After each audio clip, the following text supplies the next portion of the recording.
You were not born absorbing everyone else's feelings. That's something you learned, and it probably saved you. Let me explain.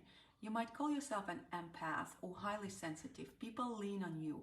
You walk into a room and instantly pick up on who is tense, who is off, who is not saying what they're really thinking. It's like you feel people before they even speak, and maybe you've been praised for it. But let me ask you something. You're so intuitive, you just get people. How do you feel when you're alone?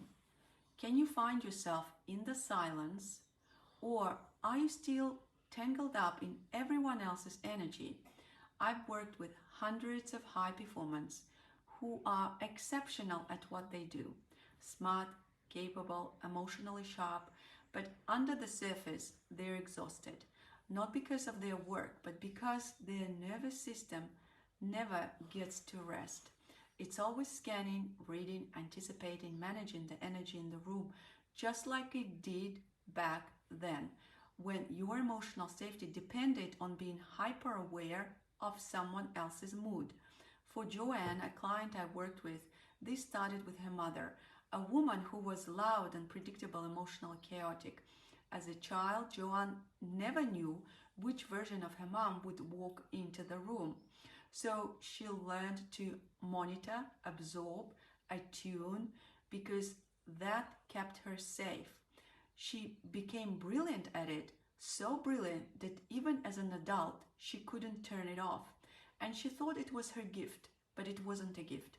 It was a survival strategy. That's the part no one talks about. When your sensitivity isn't planted in peace, but in fear. When empathy means abandoning yourself to merge with someone else, just so you don't get hurt. I get this pattern deeply, not just from my work, but from my own personal life. I'm a conversational hypnotherapist with thousands of client hours, but I'm also someone who had to heal from complex PTSD, from growing up in an abusive, violent home and surviving 15 years of a narcissistic marriage. So when I say I get it, I mean it in my bones. And I'm telling you now, if you've built your life by reading the room, you deserve to learn how to finally read yourself. In the next part, I'll show you the one reason this pattern is so hard to break, even when you know it's happening. It's not because you're broken or something's wrong.